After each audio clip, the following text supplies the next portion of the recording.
So what about the weather? Now all this is about weather, of course, and it's a bit difficult to predict weather because you can get it totally wrong. It all relies on the predictions that the weather's going to get warmer. There's one slight problem. Just over the last year, the weather has got colder. In fact, this winter has been remarkable for the extent of a very cold weather. We've had a little bit of cold weather here, but nothing like they've had in other parts of the world. Siberia had one of its coldest winters on record, with temperatures in the vast northern Asian region having regularly dipped below minus 50 degrees centigrade. That's minus 58 degrees Fahrenheit.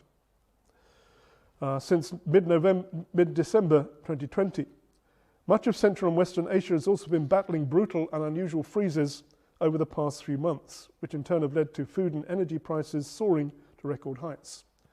China and Japan have been extremely cold with heavy snow. Food production in China has been hit because of the very cold weather over the last few weeks. They've had the heaviest snow and cold ever recorded in Madrid and across Spain and much of southern Europe, including Greece, which had the most intense snowfall since the 1970s. Libya sees snow for the first time in 15 years. There have been snow in Egypt, Syria, Lebanon, Israel, Jordan, and Saudi Arabia even. So very unusually cold weather across much of the world. And particularly in North America, where the snow cover has been almost off the charts as the Earth's temperature sinks below the 1979 to 2000 average. This February, US broke 9,075 low temperature records after January, with extreme snow events across the country from California to New York. Temperatures were 40 to 50 degrees below average for a large portion of the central and southern plains.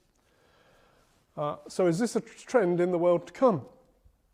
Even in the southern hemisphere, where they have their summer, temperatures have been lower than usual, with New Zealand and Australia, and there's even been rare summer snow in the highlands of New Zealand, South Island during their summer. Also, I read in the paper today that the Gulf Stream is dangerously close to a tipping point.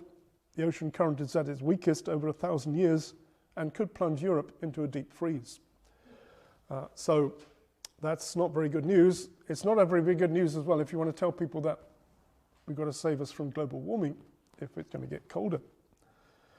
Now, people who are skeptics on the global warming front say that what is happening is something called a grand solar minimum, which is that the sun is actually not emitting the same heat because it's not having the same amount of sunspots.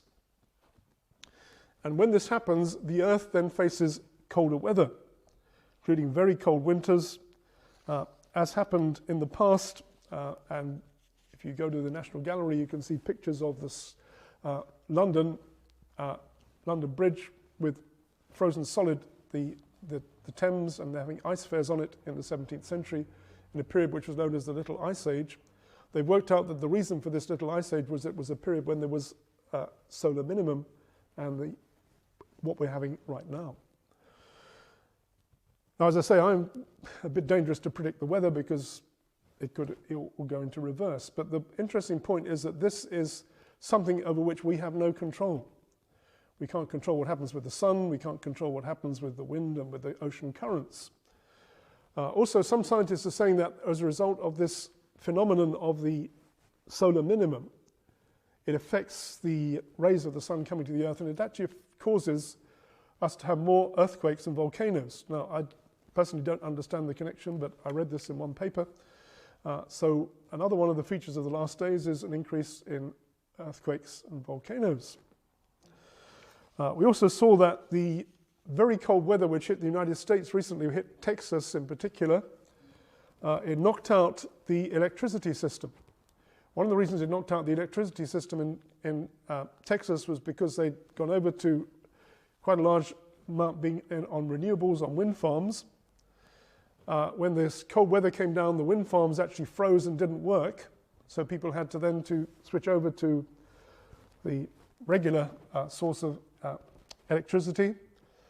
And that placed such a strain on it that it almost collapsed. It came within apparently minutes of a total collapse of the electric system in the state of Texas. If that had happened, all the lights would have gone out. There'd have been a complete blackout, and it would have taken months to fix. So it could have caused a major crisis across the United States.